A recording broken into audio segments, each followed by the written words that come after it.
Back here at GP Summit, I've got Mohammed Alam, who is the principal program manager of what the hell's the title now? I can't keep track.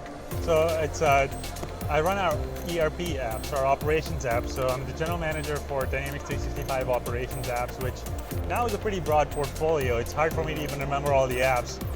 So if you start from the top, we've got supply chain management. Yep. We've got retail, which will Yep. soon become commerce. Yep. We have project service automation. And then we've got the horizontals, I think of them as financial management, your AP, ARGL. Yeah. You've got human resources for HR. All right. And then we've got the app that allows you to run small business operations, such as small, medium-sized operations with our Business Central app. I mean, So that's the world. And that's a lot. and then I've missed out on fraud protection, Hey. Yeah. which is one of the most exciting apps, to be honest. I can imagine what it must be like for you every day going in the office, sitting down at your desk with like 50 levers to have to keep moving all the time. And when they pulled Business Central onto you, it had to be like, oh, here's another batch of levers to come in to try and work. We'll be talking to Mike Ehrenberg tomorrow, who you got very lucky to get on your team to kind of take and help you with those levers. Yeah. So, Yeah. but it's still got to be just. Mark just interviewed Charles. In engineering, about 5. About 5. And then So- Microsoft, about 15. So in your 15 years at Microsoft, I mean, the pace today of innovation, of product, is exponentially faster than it's ever been. I mean, that's got to be pretty exciting, just from your side. To be No, able that's to, exactly. It's kind of breakneck. Like it's hard to. Sometimes it's hard to remember to breathe every now and then because you're Right. running at a pace that's breakneck. But like I said, I think there's when you're enjoying something, I think it feels like excitement. When you're not enjoying it, it feels like work. And I think the goodness is we're kind of at that pace where everything's just super exciting. So you can hardly wait to get to work every day instead of, Yeah. oh my God, I got to go to work again. Yeah, I think I can hardly wait to get my kids off to school every day and the day Right. starts. And then to get them to sleep when I go back. But yeah. And then the end of the day, it's like, it's already like 8 o'clock at night, I'm still here. Yeah, the other part is, I think part of it is exciting. The other part is, and James does this really well, is kind of the leadership. It's not just one person, right? It's not just Charles, it's not just me. I think what James has done very well at his level and what he's coached us to do, frankly, is how do you build sort of the next level of both organizational clarity and organizational accountability that creates a level of sustainability as opposed to this just relying on one person. So there's a ton of apps in the ERP and the operations domain, but I think there's clarity of who's running which sets of apps that have some synergies and adjacencies to each other, who's running the next one, how does that all come together? Well, you So at wouldn't the end want of to the day, find it's a big yourself team. waking up one day and realize I'm the bottleneck. Yeah, You exactly. know, so you got to have those in place. And you know what that means for partners and us out there in the space is there's frequently changes. I mean, you'll see somebody who now is in a new role, and there's kind of this continuous movement to make sure somebody's got this ball and is moving it forward, so it doesn't just sit on the ground or, one of the things that you can't get to. So. No, exactly. And in our pace, I think continuing to add leadership talent and horsepower is super important. We just recently added a very senior leader from SAP onto the ERP domain as well. And I know we did that on the customer engagement side as well. So we're also actively not just grooming and growing people, but bringing some really top talent from the outside as well that helps us scale. And that's interesting because then you can kind of get that person, because when we're in our bubble, we sometimes forget about what Salesforce might be doing, Exactly. and to go look and see is one thing, but to have someone from one of these other companies come in and say, you'll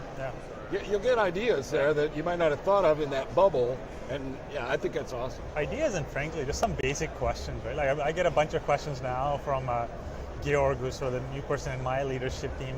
He asks some very basic questions, and we go, well, that's a good question actually. Why are we doing it this way? Right. So it's about getting better in our processes as fresh well as eyes. ideas outside. Fresh It's eyes. just, I think it's the right thing to do. Yeah. Let's talk a little bit about the products. I didn't get to go to the keynote because we were setting all this stuff up, and I knew we were going to be talking to you guys here, so we have our private keynote. One of the things I was hearing about was a connected store, which sounds very interesting. It's like, and Charles had described it as kind of beyond digital transformation. It's something else. Can you talk a little bit about digital store? So I think for those that missed the keynote, hopefully not a Which lot of you. would be most of the people on here. These are people around the world that aren't here. So if you've missed the keynote, I think we talked about how we're essentially reimagining retail at Microsoft, because a lot of retail's obviously undergoing a lot of disruption. So what we've done is a couple of different things. So I'll kind of give you maybe a 45-second version of everything else we're doing and then talk about the connected commerce part. So we've taken an app. We already had a footprint in retail with our Dynamics 365 for Retail app, which has thousands of customers globally running hundreds of thousands of stores. I always smile when I go to some store and I look and I see that the logo's popped up on there. It could be in some small store somewhere. Exactly. It's all over the place. So we've been super successful there in physical stores and call centers. What we didn't have was e-commerce. So we took the tech that we're running Microsoft's e-commerce business on, which is pretty darn large, as we're one of the largest retailers as well in the world. And we brought that to Dynamics to complete our offering. So now we've got physical, call center, and digital, and we launched that into preview. And then we've done a bunch of innovations beyond that with connected stores. So we've completed the omni-channel story. That integrated with supply chain, customer insights, fraud protection, just gives a package that's just in a category of its own. But then if you expand beyond and with connected store, what we're able to do is take perception signals from the store, so it could be through camera that stores might already have, convert them into digital signals that can then derive either high value action or it can derive high-value insights back to the retailer in terms of how they can improve things. So things like people counting, for instance, like how many people are coming in when, what are the demographics, so you can now staff properly and assort properly, right? Because now you know who's actually coming in on a more real-time basis as well, or things like queue depth. So how big brothers are we talking about? You say you know who's coming in. It's like we have a large number of middle-aged men coming in the store, that kind of thing? So it's not the who. We kind of know more of the what. So it's highly anonymized, of course. So it's in the categories of, and obviously right now we've talked about the vision. We've got some early customer work we're doing with Marks & Spencer that was in our launch event as well. But it's highly anonymized in the sense that we won't know it's Steve that walked in, and we won't be able some old bald guy. We don't have a category just for that. But that might be a one we add to see how we assort better for that. Right. But it's about, hey, somebody walked in, so our foot traffic at this time was blah. So we should staff more at this time. So it's not about knowing who it is, but making sure we can, when that volume of people come in, we can service. Or the queue depth is now more than 8 people, and we know that customers after 8 people get unhappy, so we need to open another lane. It's things like that doesn't invade on the privacy. The general traffic pattern, that people are coming in and making a right and missing something that we have over on the left, and to be able to optimize, because retail, you spend a lot of money per square foot for retail space. That every square foot has to work, and to be able to discover that we've got 10% of the stores not doing anything. That's exactly it. And to be able to discover that and deal with it. So we call that scenario dwell time. So you want to make sure where you're putting your promotions or at the end caps, are you getting the right dwell time or not? Is it the right products or not? So it's exactly scenarios like that it allows us to unlock in a real-time fashion, which typically is either you manually observe, the data is pretty lagged and you can't do much with it after a long period of time. So that's what the connected store vision is, which really, if you then go back and think about our retail store, it allows somebody to transform both for their operations, digital, physical call center, as well as now in-store digitally transform how things work. And this is really on finance and operations is where this retail, it's in that part of the stack, right? It's definitely not a Business Central stack, it's part of that stack, right? It's a really good question. I mean, I don't know if Charles asked you to ask it that way or not, but no, it just occurred to me. I think you should, the one thing I'd like to clarify, and I think suggest, is like the operations domain, the domain that I have is, the finance and operations is a product, the name of it has gone away, so now it's supply chain, retail, and others.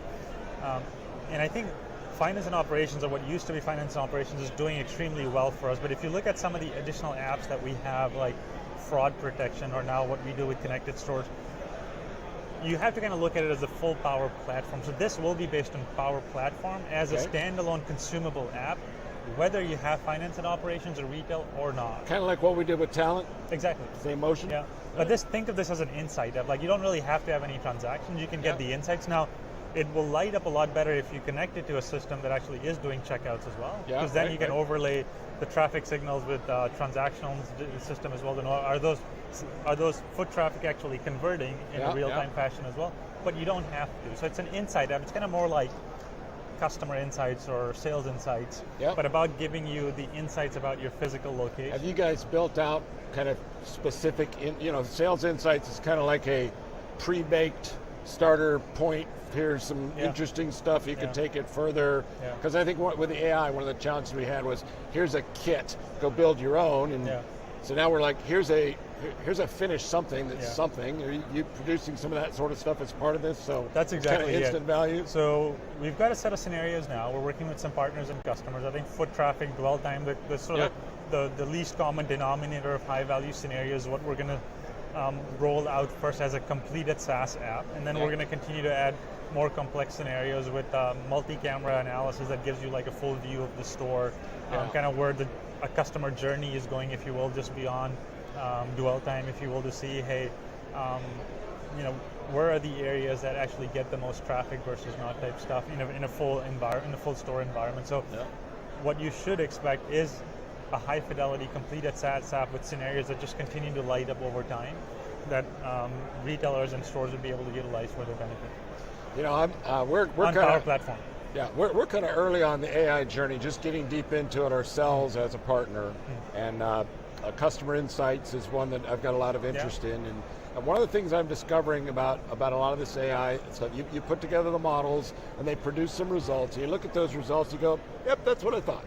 Well, that's good, but that's not the one you're looking for. You're looking for the one that's like, I didn't know that. That's important, and I was unaware of that piece of information. And with that piece of information, I can make some change that has some value. And those are really the nuggets that I think that's the promise in my mind, is I can make a discovery I would not have otherwise known. No way I could have figured that out, and this thing pointed it out. That's exactly it. And that's the exciting part for me. I think that's where we're focused, and I would say the other thing that's high value, it's probably a little bit more fundamental to that scenario, is, hey, it's great that you can give me sort of the predictive analytics, but what should I do with it? Is it like within the context of an action I can go take right away, so I don't have to kind of go think about it or remember? And we're focusing a lot of that, and we've obviously done that in the sales app. We're bringing that to our supply chain and a finance app. So for example, if you just take the scenario of predicting late payments, you're going to get in context in finance a traffic light that says, hey, these open receivables we think are going to be about 30 days late, or these will never come in, or these will be on time. And hey, by the way, if you send out a collections notice at this time, the probability increases to this, and click here to go do that if you want to go do it. Or if you want to provide half a point of additional discount, we actually think this will turn green and come on time, click here to get it done. So it's also closing the loop from insight to action in a way that's just within the context as opposed to outside. That brings the efficiency. That would be based on a ton of historical data that's in your systems already, probably sitting there, to be able to say, we've got enough information in here that we can predict some of these things. That trains on the model. With pretty good certainty that we can count on it. That's exactly it. So we've got so much cool stuff coming to.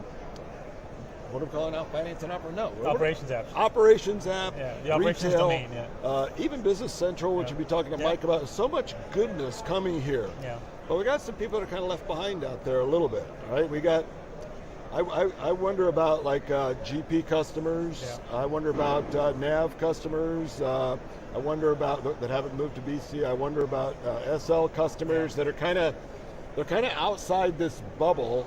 And what are the thoughts with you guys? I mean, how do you guys look at, we've got this huge base of customers that are not getting the best of what we have to offer.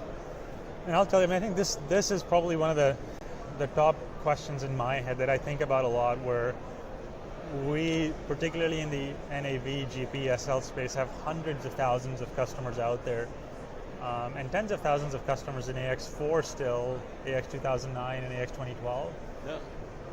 And I literally don't want even a single customer to be left behind on those versions and feel like they have a path forward to either Business Central or finance and supply chain or retail and others from a finance and operations perspective.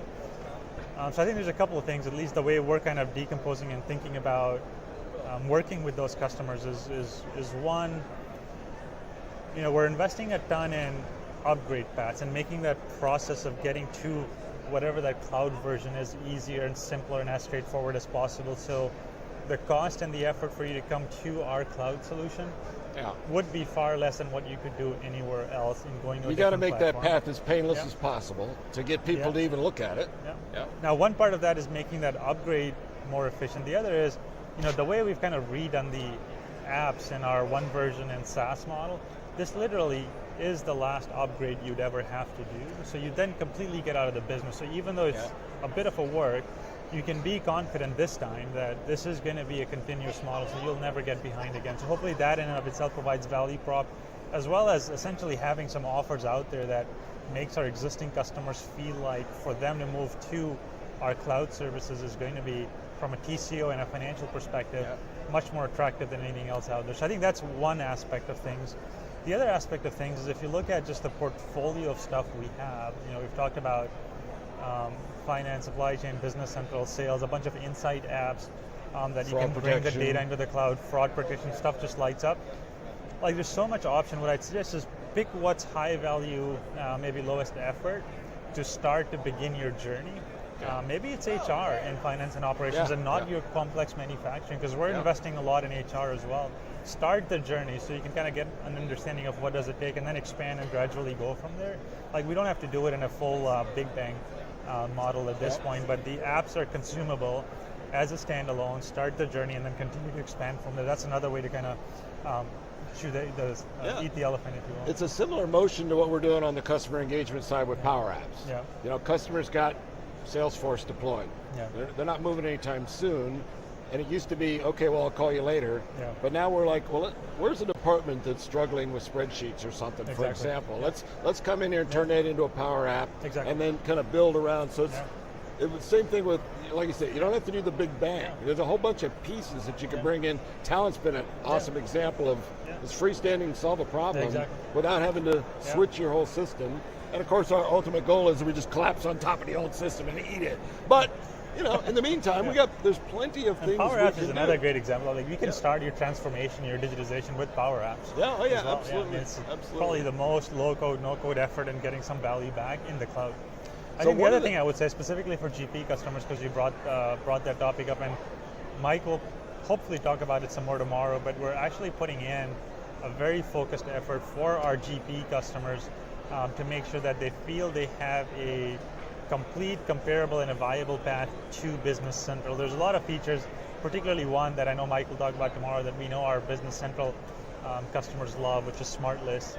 Bringing them over to Business Central, as well as having a path where you can bring your data and kind of make that move as seamless as possible is a core objective. And we've got a team now in Mike's organization that's actually just squarely focusing on that topic, if you will, so we can kind of provide that fairly straightforward path to our GP customers, very specifically amongst all the other on-prem customers that we have. I think in the customer engagement side, sales, they seem much more ready to make a big change. But in the finance side, these are people that don't like change. If it's not broke, don't fix it. Exactly. And I'm talking to a lot of the partners. They're like, what, accounting's accounting, and I'm like, yeah, but when you look at what you're doing here versus what can be done over here, you're just comparing a fraction across there. It's almost like a lame argument to me that accounting's accounting. If it ain't broke, don't fix it.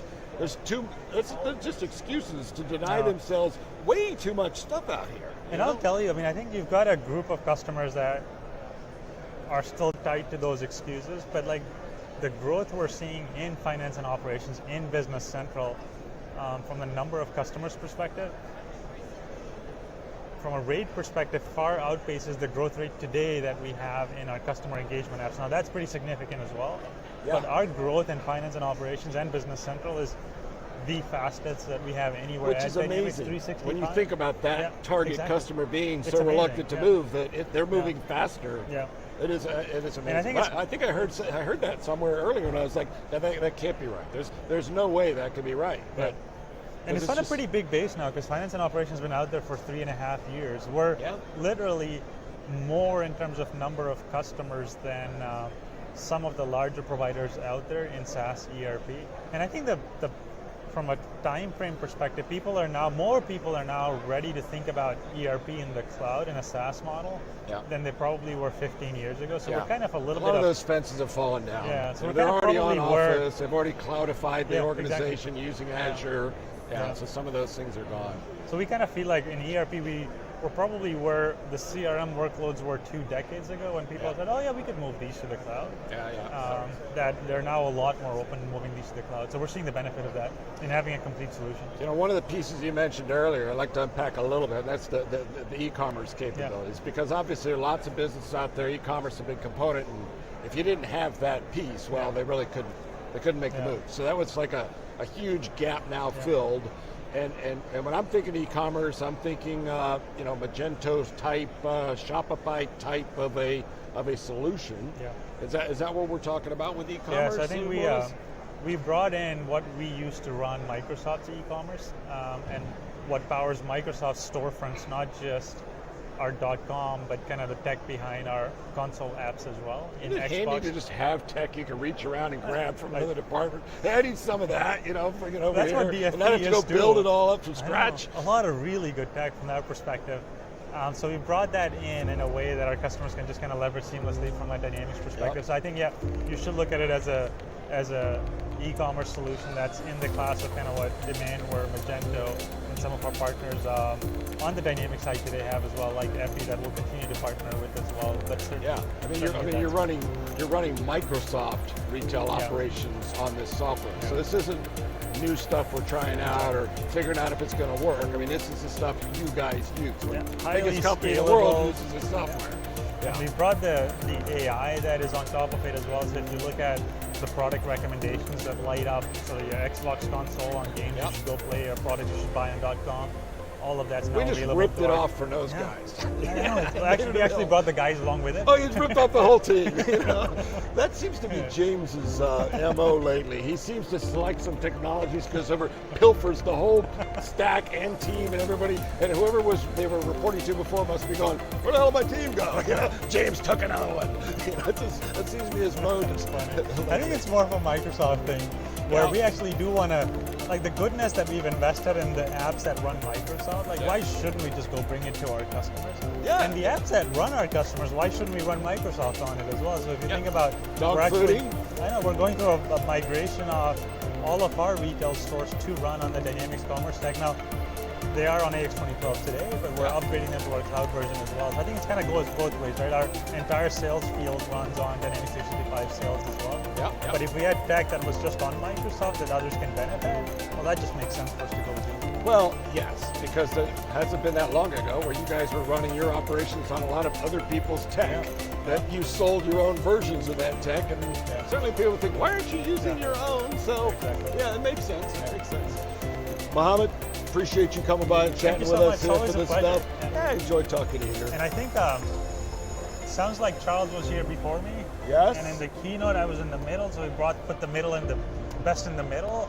But I think on this one, we actually saved for the end is kind of what it looks like. Oh, I see. So at the keynote, the best was in the middle, and now for this, the best was... I'm kidding. I think I only bring that out because it sounds like Charles brought that up in his session. He did. We're gonna have to get you guys to arm wrestle somewhere and see how that goes. He's a good partner. Thanks so much. This is so much.